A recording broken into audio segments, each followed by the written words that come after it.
hit that subscribe button and tap the bell icon. Say hi to the sharks, my daughter-in-law whispered as she pushed me off the yacht. My son, David, just stood there smiling.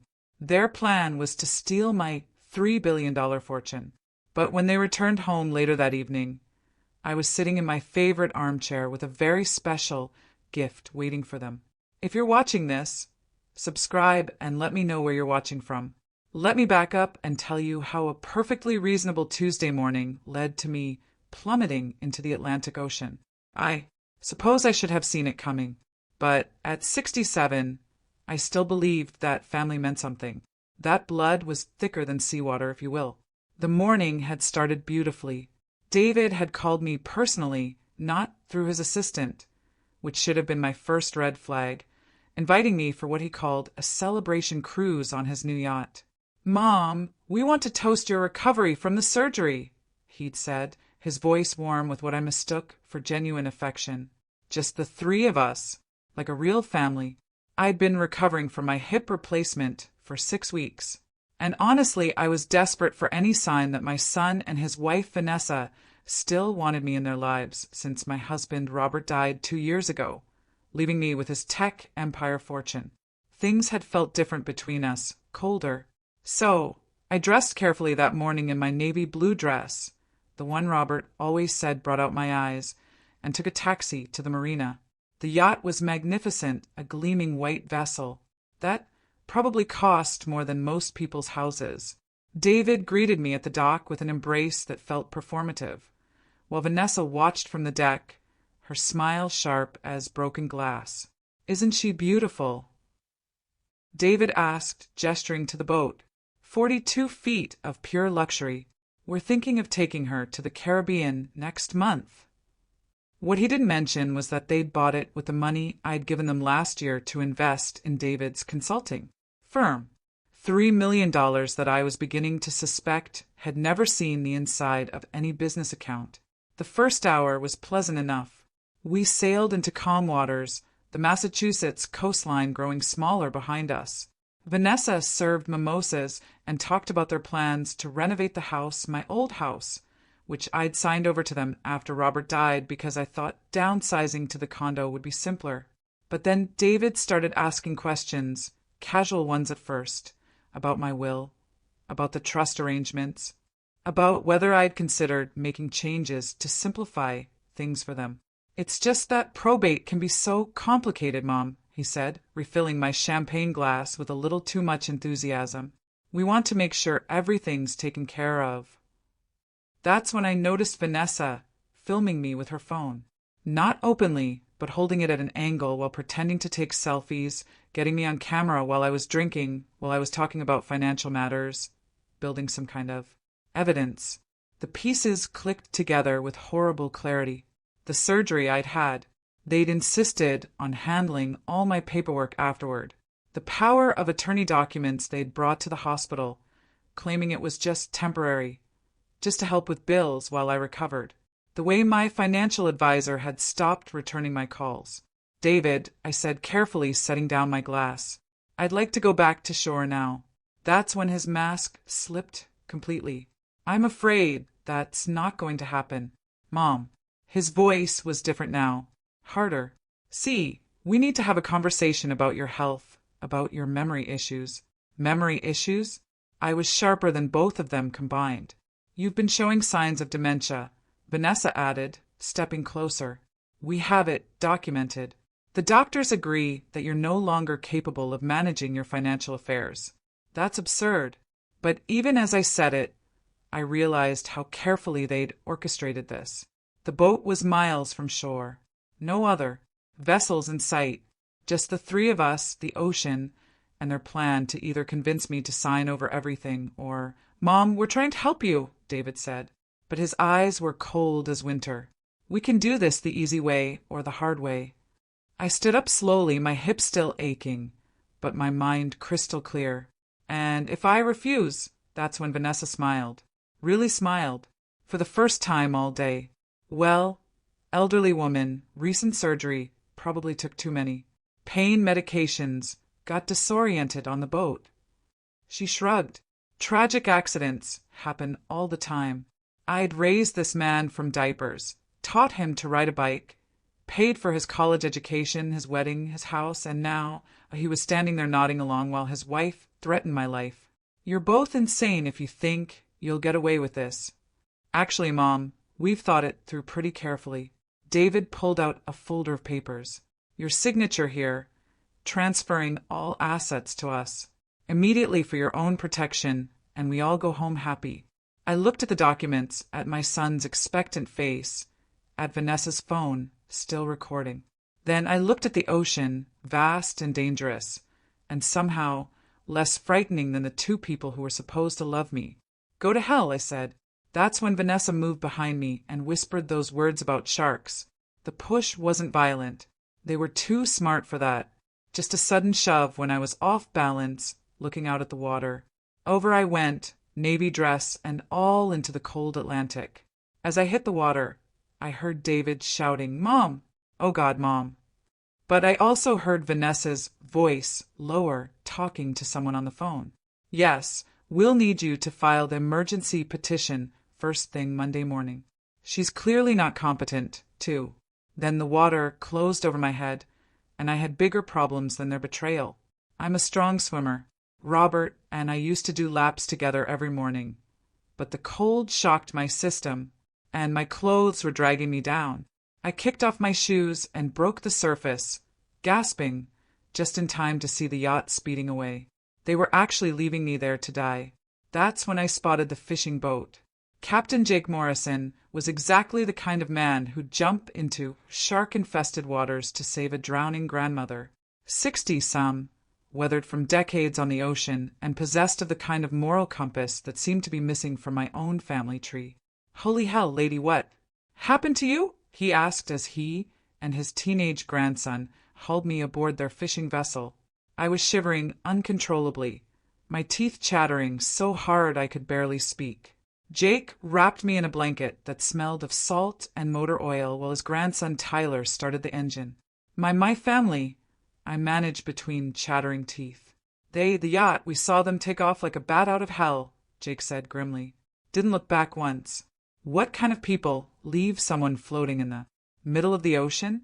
The kind who inherit $3 billion if I'm not around to stop them, I thought. But out loud I just said, the kind who aren't really family. Jake radioed the Coast Guard while Tyler wrapped another blanket around me. This is the Molly Sue. We've got a woman we pulled from the water about 12 miles southeast of Gloucester.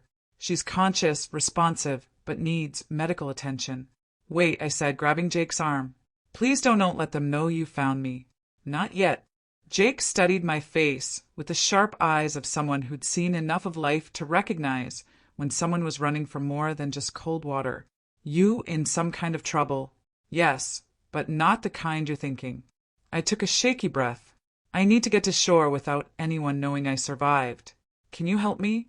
Tyler looked at his grandfather uncertainly. Grandpa, shouldn't we? Should and shouldn't are funny things, Jake said slowly. Sometimes doing the right thing doesn't look like following the rules. He keyed the radio again. Coast Guard, this is Molly Sue. False alarm on that rescue. Turned out to be debris in the water. All clear. As we headed toward a small private dock, Jake knew. I told them everything about David and Vanessa, about the money, about the documents they wanted me to sign. Jake listened without interruption, his expression growing darker with each detail. So, they figured they'd rather be rich orphans than broke kids with a living mother, Jake said when I finished. Apparently, so what are you going to do? That was the question, wasn't it? What was I going to do? I was officially dead as far as David and Vanessa knew. They'd go back to shore, call the authorities, report me missing overboard, play the grieving family while they executed whatever legal documents they'd prepared. But here's the thing about being supposedly dead. It gives you options you never had while you were alive. I'm going to let them think they won, I said, surprised by how calm my voice sounded. And then I'm going to destroy them. Jake grinned for the first time since pulling me from the water. Now that sounds like a plan worth helping with. Tyler dropped us at a tiny dock in a cove I'd never seen before. Jake knew a woman there who ran a small bed and breakfast. No questions asked. Cash only. Mrs. Chen, a tough-looking woman in her 70s who took one look at my bedraggled state and immediately started heating soup. Didn't even blink when Jake explained I needed a place to stay off the books for a while. Honey, I've been running this place for 30 years, she said, ladling chicken broth into a bowl. I've seen people running from all kinds of things. Long as you're not bringing violence to my door, you're welcome. That evening, while David and Vanessa were presumably filing police reports about their tragically missing mother, I sat in Mrs. Chen's kitchen, wearing borrowed clothes and planning their downfall. Jake had agreed to be my eyes and ears.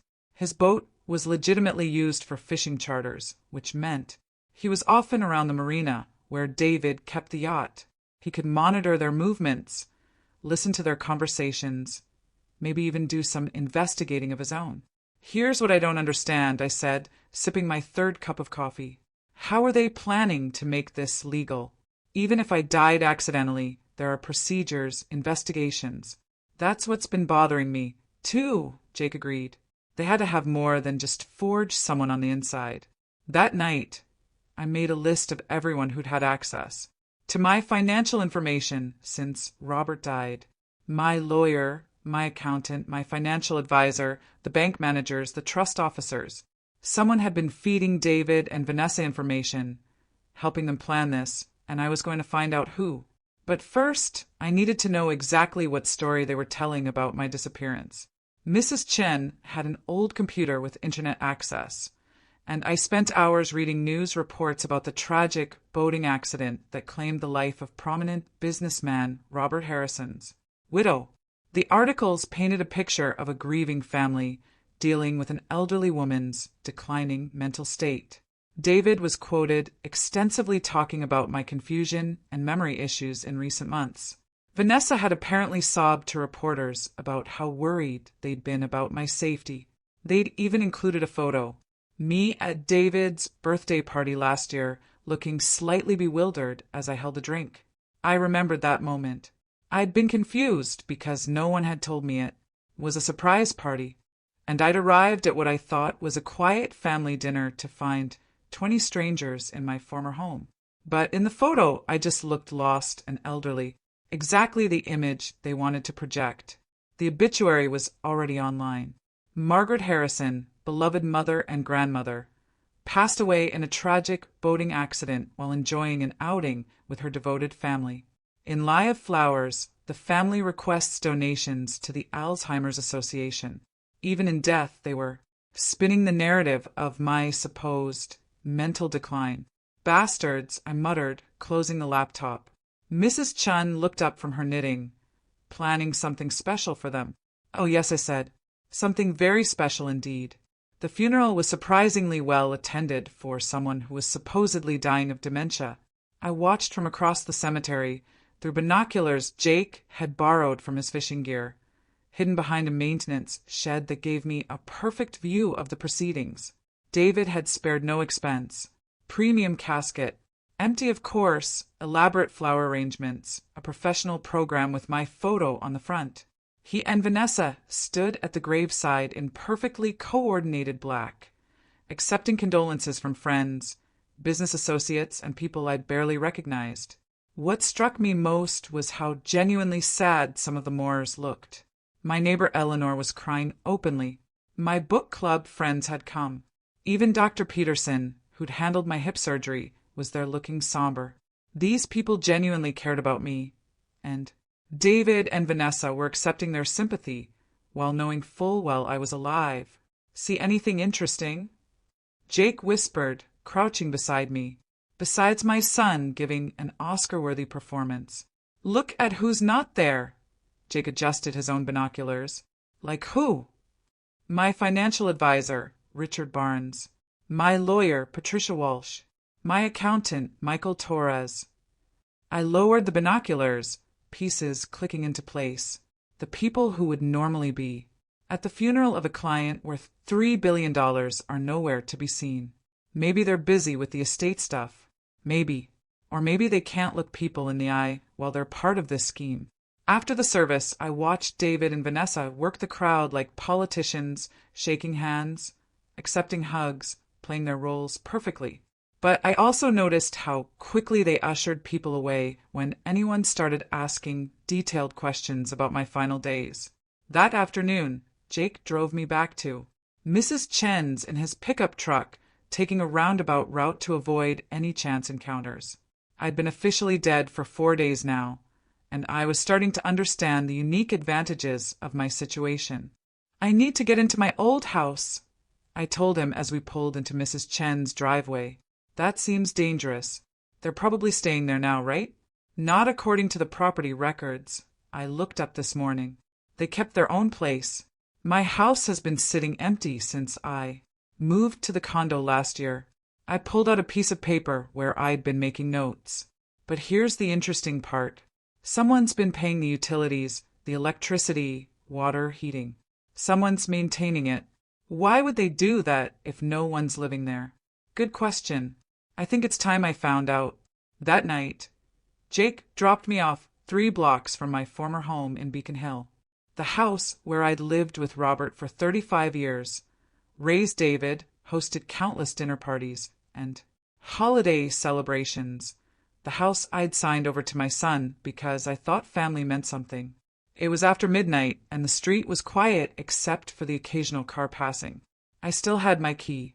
David had never thought to ask for it back, and I slipped around to the back door like a criminal breaking into my own former home. The house felt different. Not empty exactly, but wrong somehow. I made my way through the familiar rooms, using the flashlight Jake had given me, being careful to avoid the windows facing the street. The living room furniture was covered with sheets, but I could see that new pieces had been added. Expensive pieces. A leather sofa that cost more than most people's cars. An entertainment center that definitely wasn't there when I'd lived here. In the kitchen, the refrigerator was stocked not with the basics you'd keep in a house you occasionally visited, but with fresh food, expensive food, imported cheese, organic vegetables, the kind of premium items that suggested regular occupancy. But it was the home office, Robert's old study, where I found what I was really looking for. The desk was covered with documents, legal papers, financial statements, and most damning of all, a detailed timeline of what they called the Margaret Project. My own name turned into a code word for my elimination. I photographed everything with the disposable camera Jake had given me, my hand shaking with rage as I read through their plans. They'd been working on this for over a year, carefully documenting what they claimed were signs of my mental deterioration. Doctor visits where they'd coached me to seem confused. Social situations where they'd set me up to look disoriented. The birthday party photo in the newspaper. They'd deliberately not told me it was a surprise party, then captured my confused reaction. The medication mix-up I'd had 3 months ago that landed me in the emergency room. They'd switched my prescription bottles. Every moment of confusion, every instance where I'd seemed off balance or forgetful had been carefully orchestrated and documented as evidence of dementia. But the most chilling document was a letter from someone signed only as MT, apparently one of their co-conspirators. The timeline needs to be accelerated. Margaret's been asking too many questions about the power of attorney documents. If she gets suspicious and goes to a lawyer independently, everything falls apart. I recommend moving to Phase 3 within the next 2 weeks. Phase 3, according to the timeline, was my death. I was photographing the last document when I heard a car door slam outside. Headlights swept across the front windows, and I heard voices approaching the front door. David and Vanessa, coming home from their grief performance. I quickly gathered my things and headed for the back door, but I could hear their conversation as they entered. Think the Peterson woman bought it? She was crying too hard to think straight. Besides, what's she going to investigate? Mom fell off a boat. It happens. What about the will? How long before we can probate opens Monday? MT says we'll have full access to the accounts within 6 weeks. I slipped out the back door and into the garden, my heart pounding. But as I crept along the side of the house toward the street, I heard something that stopped me cold. A baby crying. There was a baby in my former house. David and Vanessa had never mentioned having a child, which meant there was more to this story than I'd realized. The baby changed everything. As I crouched behind the rose bushes I'd planted 20 years ago, listening to the sound of an infant crying in my former home, I realized this wasn't just about my money. This was about something much bigger. Jake picked me up at the corner 15 minutes later, and I was still shaking as I climbed into his truck. "You look like you've seen a ghost," he said. "Worse. I've seen my replacement." I told him about the baby, about the documents, about the mysterious MT who seemed to be orchestrating everything. "A baby, Jake," repeated slowly. "They never mentioned having a kid. Never. And David always said he and Vanessa weren't ready for children. Said they were too focused on their careers." I pulled out my disposable camera. "I need to get these photos developed, but not at any place they might have connections." Jake knew a guy in Gloucester who ran a 1-hour photo shop and didn't ask questions. While we waited for the pictures, we sat in Jake's truck, drinking coffee from a gas station and trying to piece together the puzzle. "So, they've been planning this for over a year," Jake said, studying my notes. "Systematically making you look incompetent, documenting everything, getting someone inside your financial team to help them. And now, there's a baby involved, which means either they've been lying about having children or I stopped. Another possibility occurring to me. Or the baby isn't theirs." "What do you mean?" "Think about it. If they've been planning to steal my fortune, they'd want to make sure they have a legitimate heir, someone to inherit everything if something happened to them. But they'd need a child with the right bloodline, the right legal claim." Jake looked at me with concern. "You think they stole a baby?" "I think they did something. And I think MT, whoever that is the key to understanding what." The photos were devastating when developed. Clear evidence of their year-long conspiracy, complete with timelines, fake medical reports, and financial projections showing how they planned to spend my money. But the most disturbing photo was the last one. A birth certificate I'd almost missed, tucked under other papers. "Baby Harrison, born 3 weeks ago. Mother Vanessa Harrison, father David Harrison." But I'd been around Vanessa just 4 days ago on that yacht.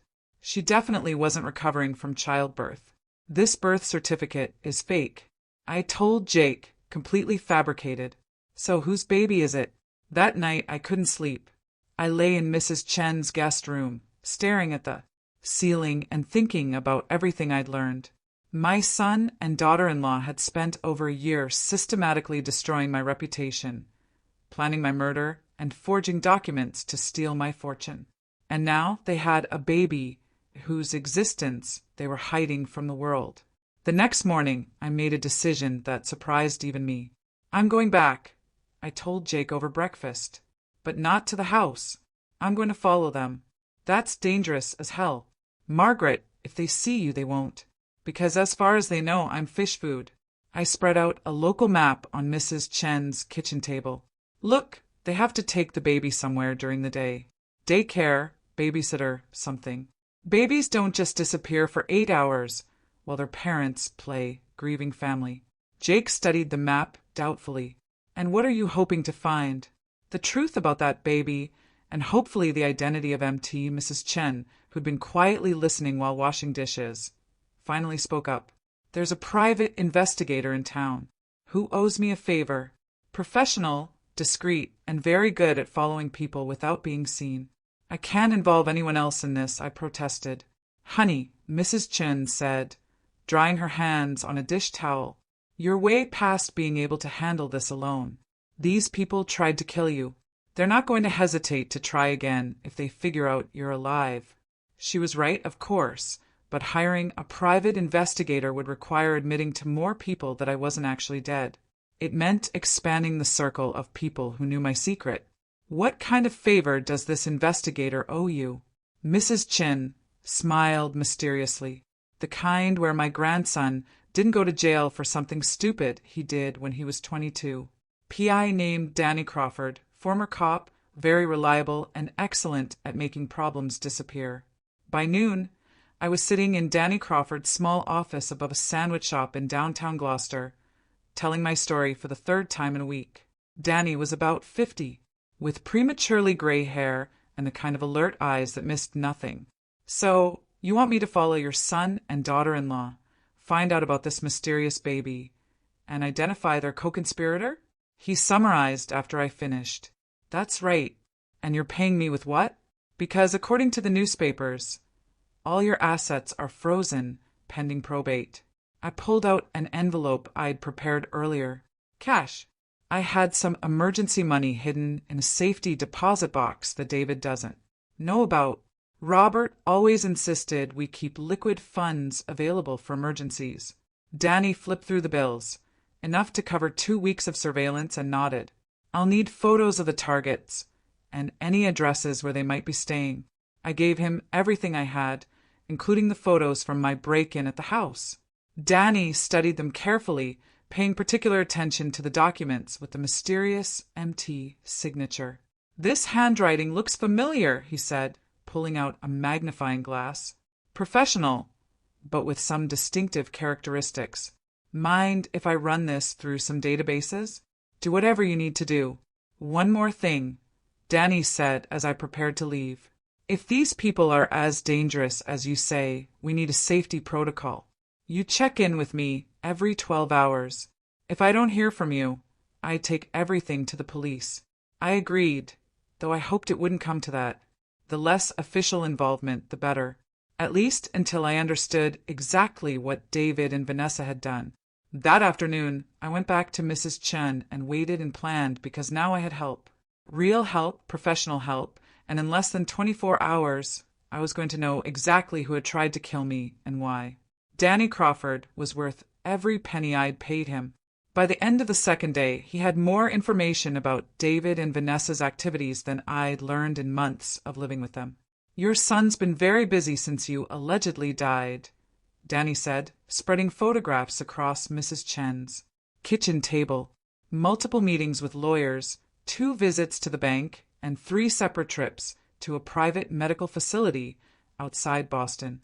Medical facility, Whitmore Reproductive Services.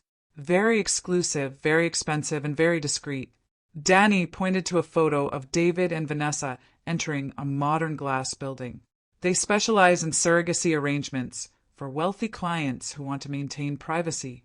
The pieces were clicking into place, and the picture they formed made my stomach turn. They bought a baby. Looks like it. And not just any baby. They specifically requested a newborn that could pass for their biological child. According to my contact at Whitmore, the arrangements were made 8 months ago, paid for in cash with instructions to have the birth certificate pre-prepared. Mrs. Chen sat down, 3 cups of coffee, and joined us at the table. "So they planned your death, bought a baby to inherit your fortune, and had someone inside your financial team helping them." About that, Danny said, pulling out another photo. "I think I found MT." The photo showed a woman in her 40s with short auburn hair and an expensive briefcase shaking hands with David outside a downtown law office. She looked vaguely familiar, but I couldn't place her. "Miranda Torres," Danny continued, "partner at Morrison Torres and Associates. They handle estate planning for several prominent Boston families." "Torres," I repeated. "Wait, Michael Torres is my accountant. Are they related? Married?" And here's where it gets interesting. Miranda Torres has been quietly building a client base of wealthy elderly individuals with strained family relationships. She specializes in what she calls family transition planning. I stared at the photo, recognition finally dawning. I met her about 6 months ago at some charity function David dragged me to. She was very interested in my estate planning, kept asking questions about my trust structures. I'll bet she was because Miranda Torres has a very specific business model. She identifies elderly clients with substantial assets and estranged families, then helps the families accelerate their inheritance through what she calls compassionate intervention. "You mean murder?" Mrs. Chen said bluntly.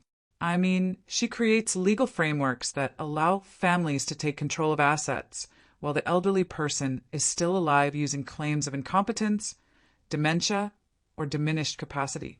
She's done it at least 6 times in the past 3 years. Danny spread out more photos, surveillance shots of Miranda Torres meeting with different families, entering various law offices, visiting what appeared to be private medical facilities. She's running a whole operation, finds wealthy elderly people with greedy relatives, helps orchestrate evidence of mental decline, provides legal cover for asset transfers, and takes a substantial cut of the inheritance. And if the elderly person refuses to cooperate or gets suspicious, they have accidents, boating mishaps, falls downstairs, medication overdoses. Always tragic, always plausibly accidental, and always financially convenient for the surviving family. I felt sick. This wasn't just about my money. It was about a systematic operation targeting vulnerable seniors. How many people has she killed that I can prove? None. That I suspect at least 12 over the past 5 years. She's very good at covering her tracks, and she only works with families who can provide plausible alternative explanations for their relatives' deaths. We have to stop her. We will. But first, we need to understand exactly what your son and daughter-in-law have already put in motion, because according to my sources, they filed preliminary probate documents yesterday. Danny pulled out a legal folder. They're claiming you died intestate without a valid will, which would make them your sole heirs. They're also claiming that any existing estate planning documents are invalid because they were signed while you were mentally incompetent. But I have a will, a very specific, detailed will that was updated just 2 years ago. I know. I found it. Danny opened the folder and pulled out a familiar document. My will, with what appeared to be my signature at the bottom. But the text was completely different from what I remembered signing. They replaced it, I whispered, scanning the forged document. This leaves everything to David with provisions for any future children he might have, including the baby they just acquired through Whitmore Reproductive Services. I stood up and walked to Mrs. Chen's window, looking out at the ocean. A week ago, I'd been a grieving widow trying to maintain a relationship with my only family. Now I was a murder victim who'd survived her own assassination, discovering that my son was part of a larger criminal enterprise targeting elderly people. There's something else, Danny said gently. About the baby, I turned back to face him. The birth mother was a 17-year-old girl named Sarah Collins. Run away from Maine. No family, no support system. Miranda Torres found her at a shelter in Portland and offered her $50,000 to carry a baby for a loving couple who couldn't have children. Where is she now? Danny, wise expression was grim. According to the medical records, she died from complications during delivery. But I spoke to a nurse at Whitmore who remembers Sarah. Healthy girl, no risk factors, normal pregnancy, right up until the day she gave birth. The implication hung in the air like smoke. They killed her, I said. I think so, but I can't prove it yet. Danny gathered up his photos. What I can prove is that your son and daughter-in-law are part of a criminal organization that's been systematically murdering elderly people for their money. And tomorrow morning, they're meeting with Miranda Torres to finalize the legal transfer of your assets. I sat back down, my mind racing. Where? Torres's office downtown. 10 a.m. I looked at Mrs. Chin, then at Danny, then at the photos spread across the table showing my son shaking hands with a professional killer. Then I guess it's time for Margaret Harrison to rise from the dead. The hardest part about planning your return from the dead is deciding which audience gets the shock first. I could confront David and Vanessa privately, giving them a chance to explain themselves, but that assumed they deserved an explanation. Or I could make my resurrection public, letting them discover I was alive the same way the rest of the world would. I chose option 3, strategic haunting. You want what? Danny asked when I explained my plan. I want them to know I'm alive, but not know how much I know about their operation. I want them scared, off balance, making mistakes. Mrs. Chin nodded approvingly. Psychological warfare. I like it. The plan was simple, but effective. While David, Vanessa, and Miranda Torres were in their downtown meeting dividing up my assets, I would be making my presence known in more subtle ways. Danny had discovered that they were keeping the baby at David's house during the day with a private nurse who'd been hired through one of Miranda Torres's front companies. The nurse, a woman named Carol Peterson, had no idea she was caring for a baby that had been essentially purchased through the death of its teenage mother. Carol's a good person, Danny assured me after running a background check. Single mom, nursing degree, clean record. She probably thinks she's helping a legitimate family with childcare. Then she deserves to know the truth. That morning, while David and Vanessa were downtown legally erasing me from existence, I stood on the front porch of my former home and rang the doorbell. Carol Peterson was younger than I'd expected, maybe 35, with tired eyes and genuine warmth. She opened the door holding a baby bottle and wearing scrubs covered with cartoon animals. "Can I help you?" she asked. "Hello, Carol. My name is Margaret Harrison. I believe you're caring for my grandson." The blood drained from her face. She knew that name. It had been all over the news for the past week. The wealthy widow who died in a boating accident. "Are you dead?" "Yes, I've been reading about that." "I've been reading." Fascinating story, though not entirely accurate. I smiled, gently. "May I come in? I think we need to talk." Carol stepped back, still staring at me like I was actually a ghost. "But you died in the papers on the news. Your son said." "My son said a lot of things, apparently not all of them true." I followed her into the living room, my former living room, where baby sat in a bouncy seat, gurgling contentedly. "Oh," I breathed, seeing the infant for the first time. "Oh, you beautiful thing." The baby was perfect, maybe 3 weeks old, with dark hair and serious brown eyes.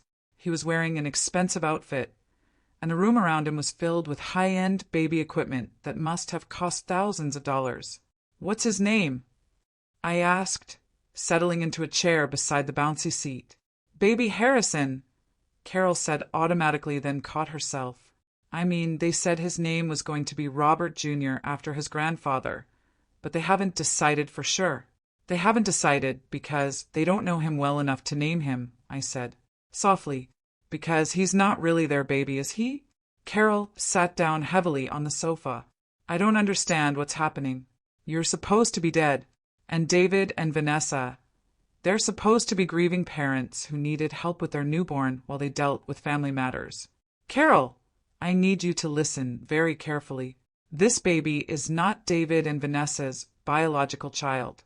They purchased him through an illegal surrogacy arrangement that resulted in the death of his birther, and they attempted to murder me 6 days ago so they could steal my inheritance and raise this child as their heir. That's impossible." I pulled out the photos Danny had taken, the documents I'd copied from David's home office, the evidence of Miranda Torres's criminal operation. I showed Carol everything, watching her expression shift from disbelief to horror as the scope of the conspiracy became clear. "The teenage girl who gave birth to this baby was named Sarah Collins," I said gently. "She was 17 years old with no family, no support system. They told her she was helping a loving couple who couldn't have children. She died during delivery under suspicious circumstances." Carol was crying now, looking at the baby with new understanding. "He's an orphan." "Yes, and if David and Vanessa get away with this, he'll grow up thinking they're his parents, never knowing his real mother died to give him life." "What do you want me to do?" "I want you to take pictures. Document everything you can about how they treat him, what they've told you, who else has been involved, and then I want you to help me make sure this baby grows up knowing the truth about where he came from." Carol wiped her eyes and nodded. "His real name should be Robert Sarah Harrison, after his grandfather and his birther." "That's perfect."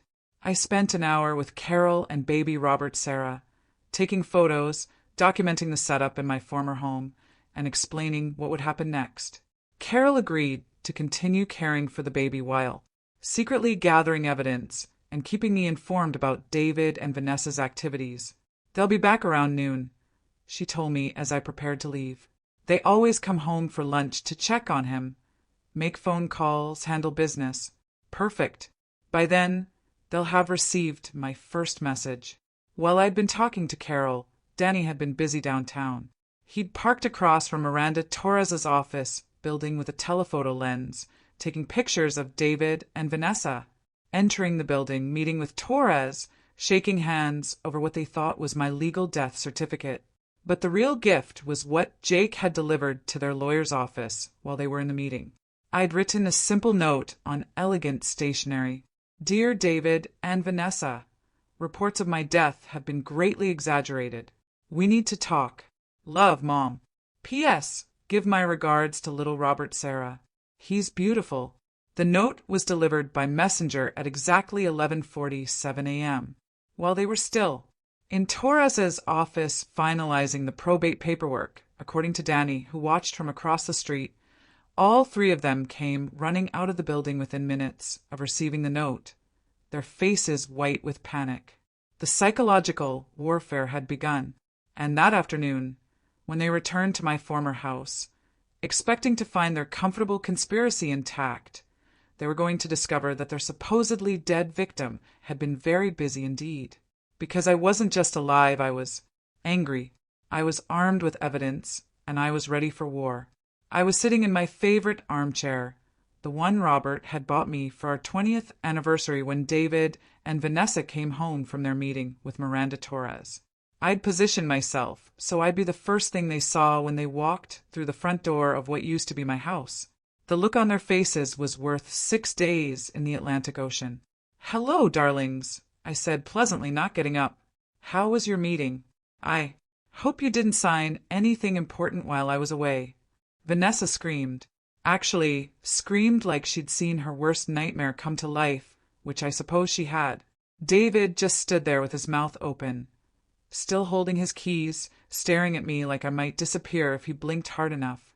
"Surprised?" I asked. I have to say the reports of my death were terribly premature, though I did enjoy reading my own obituary. Alzheimer's donations? Really? That was a nice touch.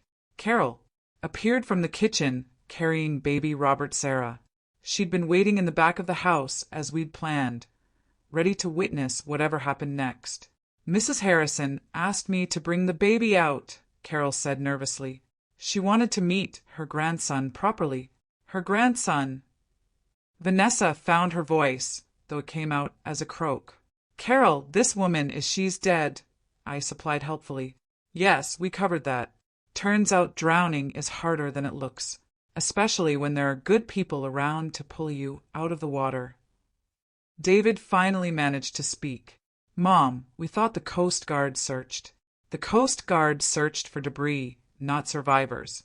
Funny how that works when no one actually reports a person overboard."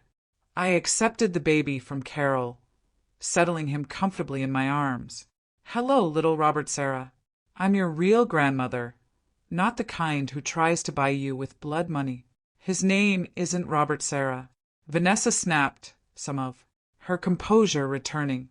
"His name is whatever we decide to name him because he's our son." "Is he?" I looked down at the baby who was looking back at me with those serious brown eyes. "Tell me, Vanessa, when exactly did you give birth? Because 4 days ago on that yacht, you certainly didn't look like someone who delivered a baby 3 weeks earlier." I weep. The birth was private. Yes, I'm sure it was very private indeed. So private that the actual mother died during delivery under mysterious circumstances. I looked up at them both. "Did you know her name was Sarah Collins? 17 years old from Maine. No family to ask questions when she disappeared." The silence in the room was deafening. Carol gasped, covering her mouth with her hand. "That's impossible," David said, but his voice lacked conviction. "We would never what?" "Never conspire with Miranda Torres to run an illegal surrogacy operation. Never systematically poison an elderly woman's reputation to steal her fortune. Never push your own mother off a yacht and leave her for dead." I stood up slowly, still holding the baby. "Which part exactly would you never do, David?" Vanessa recovered first, her shock transforming into the cold calculation I'd seen on the yacht. "Prove it. You can make all the accusations you want, but proving any of it is another matter entirely." "Oh, darling," I said, smiling for the first time since they'd walked in. "You really shouldn't have said that." Carol, would you mind taking Robert Sarah to his room for his nap? I asked, not taking my eyes off David and Vanessa. The grown-ups need to have a conversation. After Carol left with the baby, I walked over to the mantelpiece where David had displayed several family photos, none of which included me. I noticed. "Sit down," I said, my voice carrying the authority that had once run Robert's household staff. "Both of you." They sat, still looking shell-shocked. "Let me tell you what I've been doing for the past week while you've been planning my funeral and dividing up my assets." I pulled out a manila folder from behind the chair cushion. "I've been investigating and learning and documenting." I spread the photographs Danny had taken across the coffee table. David and Vanessa meeting with Miranda Torres. Multiple visits to Whitmore Reproductive Services. Financial documents showing the cash payments for the baby. "This is Miranda Torres," I said, pointing to one photo. "She specializes in helping families like you accelerate their inheritances through what she calls compassionate intervention. In plain English, she helps greedy relatives murder elderly people for their money." "That's ridiculous," Vanessa said, but she was staring at the photos with growing alarm. "Is it because I have documentation of at least 6 other cases where Miranda Torres provided legal cover for families who wanted their elderly relatives dead. 6 other families who suddenly had convenient accidents after showing signs of mental decline that were later proven to be artificially induced." I pulled out another set of documents. "Like Mrs. Ella Lehner Walsh, age 73, fell down the stairs in her own home 3 weeks after her son started adding sedatives to her evening tea. Her son inherited $2 million. David had gone very pale. "Mom, you're scaring yourself with conspiracy theories." Or Mr. Charles Bennett, age 68, died in a single-car accident after his daughter convinced his doctor that his medication needed to be adjusted. His daughter inherited $4 million. I looked directly at David. "These aren't theories, son. These are murders, and you're part of the same operation." "We never killed anyone," Vanessa said quickly.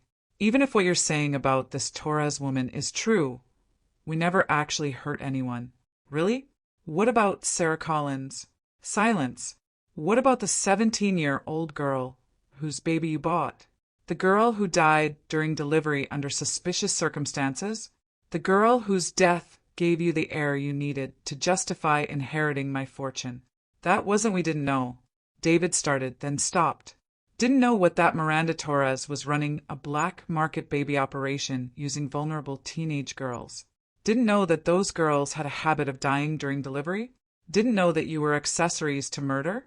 I pulled out another document, Sarah's death certificate, which Danny had obtained through his contacts.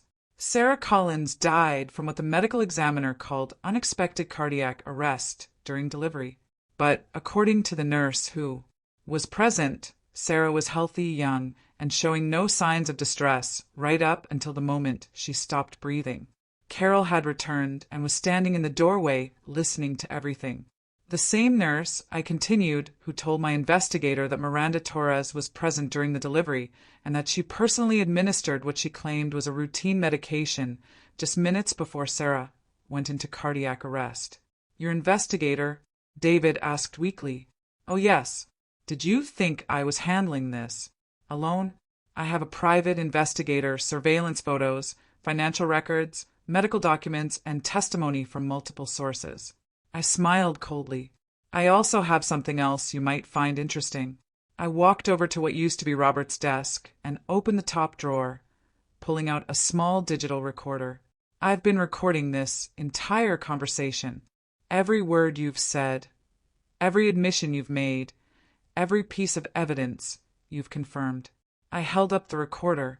"Did you know that in Massachusetts, only one party needs to consent to recording a conversation? And since this is taking place in what used to be my home, I think I qualify as a consenting party." Vanessa jumped to her feet. "You can't use that in court. It's entrapment or something. Actually, it's evidence. Evidence of conspiracy, fraud, and accessory to murder. Evidence that will put both of you in prison for a very long time." David finally found his voice. "What do you want?" "What do I want?" I laughed, and it wasn't a pleasant sound. I want my money back. I want that baby properly adopted by a family who will love him and tell him the truth about his birth mother. I want Miranda Torres arrested for the serial killer she is. And I want you both to spend the rest of your lives remembering that you tried to murder your own mother for money. And if we cooperate, Vanessa asked, if you cooperate, I might consider not pressing charges for attempted murder. The fraud charges, the conspiracy charges, the accessory to murder charges, those are out of my hands now. But attempted murder is my choice. I looked at both of them. These two people who had shared my home, my table, my family holidays, who had planned my death with the same casual efficiency they might use to plan a vacation. You have 24 hours to decide. They chose poorly. Instead of confessing, instead of cooperating, instead of showing even a hint of remorse for trying to murder me, David and Vanessa decided to double down on their original plan. I discovered this at 6 o'clock the next morning when Danny Crawford called Mrs. Chen's bed and breakfast with an urgent warning. They're moving fast, he said without preamble. I've been monitoring their communications, and they spent all night on the phone with Miranda Torres and someone else. Someone they kept referring to as the cleaner. I was instantly awake. What kind of cleaner? The kind who makes problems disappear permanently. They're planning to have you killed again, and this time they want to make sure the body is found, so there's no question about your death. Mrs. Chen, who had been listening from the kitchen doorway, immediately started making phone calls. Within 15 minutes, Jake Morrison was at our front door with his pickup truck, and we were evacuating to a safe house Danny had arranged. How much time do we have? I asked as we drove through the pre-dawn darkness. Not much. The cleaner they hired is flying in from New York this morning. According to my sources, he specializes in making murders look like accidents, and he's got a perfect success rate. The safe house was a small cottage on a private island accessible only by boat. Jake knew the owner, another fisherman, who owed him favors and didn't ask questions. We reached it just as the sun was coming up over the Atlantic. This is insane, I said, sitting at the cottage's kitchen table with a cup of coffee, trying to process what was happening. My own son hired a professional killer to murder me. People do terrible things for money, Jake said, grimly, but we're not going to let them get away with it. Danny arrived an hour later with more disturbing news. It's worse than we thought.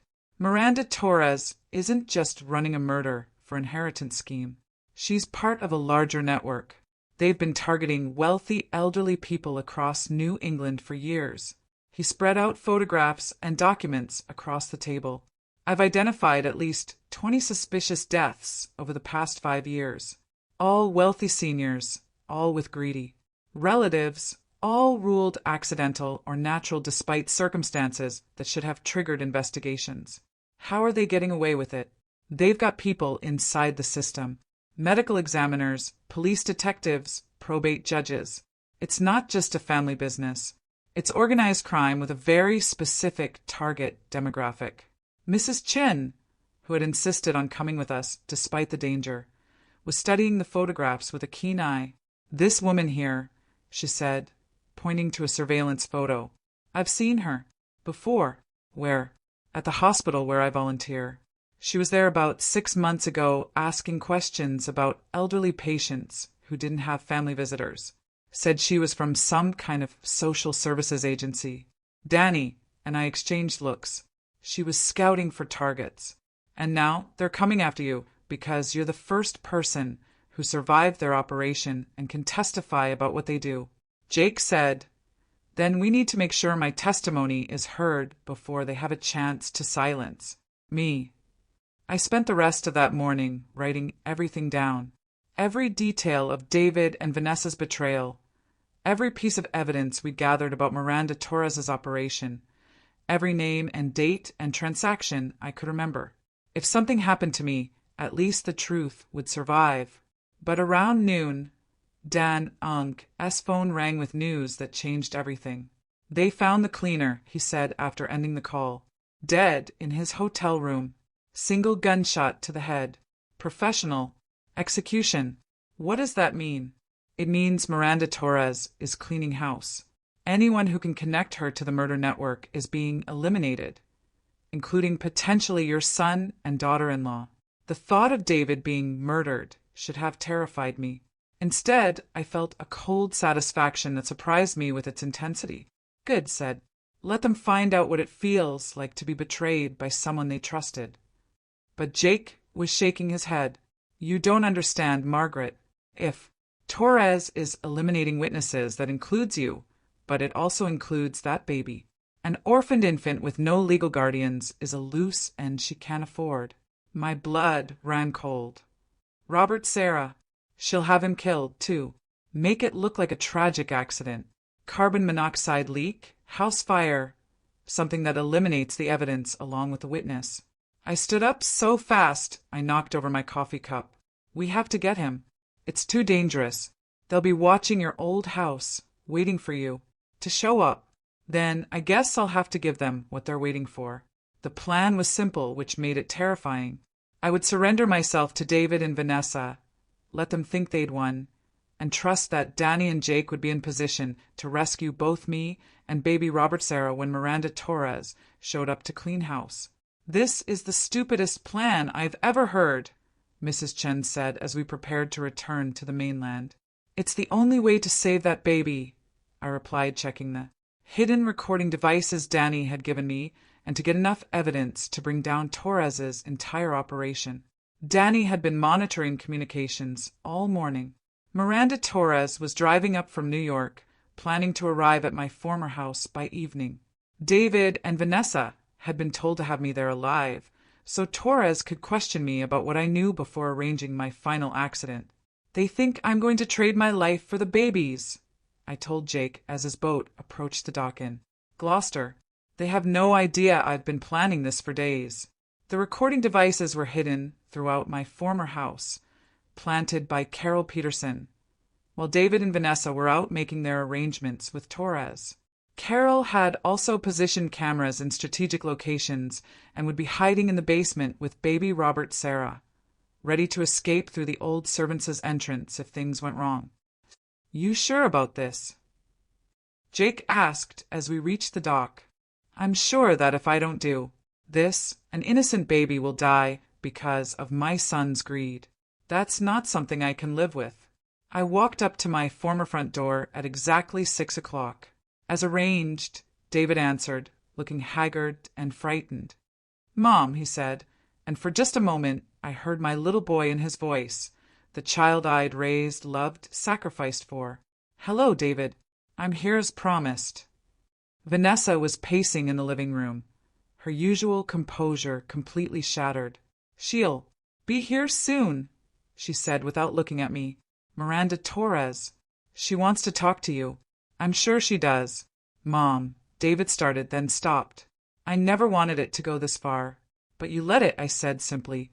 You let it go this far because $3 billion was worth more to you than your mother's life. He couldn't meet my eyes. Miranda Torres arrived precisely at 7 o'clock. She was smaller than I'd expected, a neat, professional-looking woman who could have been anyone's accountant or lawyer, which I supposed. She was Mrs. Harrison, she said pleasantly, extending her hand as if we were meeting at a cocktail party. I'm so glad you survived your boating accident. We have a great deal to discuss. I'm sure we do. She sat across from me in what used to be my own living room, opened a leather portfolio, and began speaking as if we were negotiating a business contract. You've caused quite a bit of trouble for my clients, she said. David and Vanessa followed my instructions precisely, and yet here you are, very much alive and apparently well-informed about matters that don't concern you. Murder concerns me, especially when it's my own. I prefer to think of what we do as estate planning acceleration, helping families access inheritances that would otherwise be tied up for years in lengthy probate proceedings. She smiled coldly. We provide a valuable service to people who understand that time is money and the elderly people you kill. What service do you provide to them? Peace, an end to the confusion and fear that comes with age-related cognitive decline. a dignified death that allows their families to remember them as they were, not as they become. I stared at her, amazed by her ability to rationalize mass murder. How many? How many what? How many people have you killed? She consulted her portfolio as if checking appointment schedules. Over the past 5 years, my clients and I have successfully resolved 37 cases involving elderly individuals whose continued existence was creating financial and emotional hardship for their families. 37 murders. She was confessing to 37 murders as if they were tax returns she'd filed. And you're planning to make me number 38? Oh, Mrs. Harrison, I'm afraid you'll be number 39. We had to resolve another matter earlier today. A gentleman who was becoming too curious about our operations. She smiled. But yes, you will unfortunately need to have another accident, a more permanent one this time. And the baby, tragic carbon monoxide leak. These old houses, faulty heating systems can be so dangerous. I looked at David and Vanessa, who were sitting frozen on the sofa like mannequins. This is what you wanted? Not just my death, but the death of an innocent baby? Neither of them answered. The baby is a loose end, Torres continued matter-of-factly. His existence complicates the inheritance structure, and his origins raise too many questions. Much simpler to eliminate him now and claim that David and Vanessa are tragically childless and in need of the emotional support that only significant wealth can provide. That's when I smiled for the first time since she'd arrived. Miss Torres, I said pleasantly, I think there's something you should know. And what's that? You're under arrest. The FBI agents came through every door simultaneously, front, back, basement, and even through the windows. They'd been listening to every word Miranda Torres had said, recording her confession to 37 murders and her plans to commit 2 more. Miranda Torres, Agent Sarah Chan announced, you're under arrest for conspiracy to commit murder, wire fraud, elder abuse, and racketeering. Torres tried to run. She actually bolted for the kitchen, probably hoping to escape through the back door. She made it about 6 feet before 3 agents tackled her to my former hardwood floors. David and Vanessa just sat there in shock as Agent Chin read them their rights. Margaret Harrison, Agent Chin said, turning to me with a smile. That was extremely dangerous and extremely well done. It turned out that Danny Crawford wasn't just a private investigator. He was a former FBI agent who'd been working undercover to investigate the elder abuse network that Miranda Torres had been running. My case had provided the perfect opportunity to get Torres to confess on tape to her entire operation. We've been tracking her for 2 years, Agent Chin explained as the house filled with crime scene technicians. But she was too careful, too smart. She never directly participated in the murders. She always used intermediaries and made sure she had plausible deniability. Until today, I said, until today, when she confessed to 37 murders while planning 2 more on federal recording equipment. Carol Peterson came up from the basement carrying baby Robert Sarah, both of them unharmed. Is it over? She asked. It's over, I confirmed, taking the baby from her arms. At least the dangerous part is over. The legal part took months. David and Vanessa were charged with conspiracy to commit murder, fraud, elder abuse, and accessory to murder in the death of Sarah Collins. They both took plea deals, 25 years for David, 20 for Vanessa. Miranda Torres went to trial and was convicted on all counts. Life in prison without possibility of parole. The network she'd built was dismantled over the following year. 17 other conspirators were arrested, including corrupt medical examiners, probate lawyers, and family members who'd participated in the murders. The investigation revealed that the operation had stolen over $200 million from elderly victims across 6 states. But the most important outcome was baby Robert Sarah.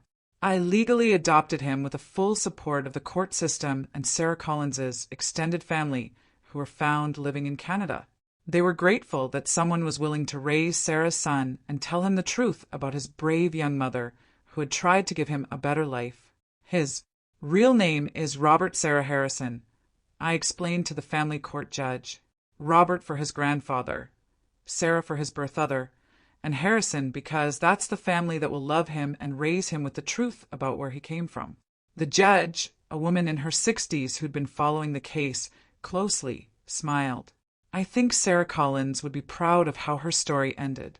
I'm 72 now, 5 years later, and Robert Sarah is a remarkable little boy who knows exactly who he is and where he came from. He knows his birth other was a brave teenager named Sarah who wanted him to have a good life. He knows his adoptive father and stepmother tried to use him in a scheme that cost Sarah her life. And he knows that sometimes the people who are supposed to love you the most are the ones you have to protect yourself from. Mrs. Chin still runs her bed and breakfast, though she's added a sideline as a consultant, helping other elderly people who suspect their families might not have their best interests at heart. Jake Morrison still runs his fishing charters, but he's also become something of a local legend for pulling dying grandmothers out of the Atlantic Ocean. And Danny Crawford, Agent Crawford, still works for the FBI, but he sends me Christmas cards every year with photos of other elderly people whose lives he saved. As for David and Vanessa, they're still in prison. David writes me letters, sometimes trying to explain why he did what he did, asking for forgiveness, claiming he was manipulated by people smarter than him. I don't write back, because here's what I learned during my week as a dead woman. Family isn't about blood or obligation or inheritance. It's about showing up when someone needs you, protecting the vulnerable, and choosing love over greed every single day. Robert, Sarah, and I have that kind of family now. The kind where no one gets pushed off boats, no one steals trust funds, and no one has to die for someone else to get rich. It's a much better family than the one I was born into, and definitely better than the one I raised. Thanks for listening. Don't forget to subscribe and feel free to share your story in the comments. Your voice matters. Hit that subscribe button and tap the bell icon. Thanks for watching.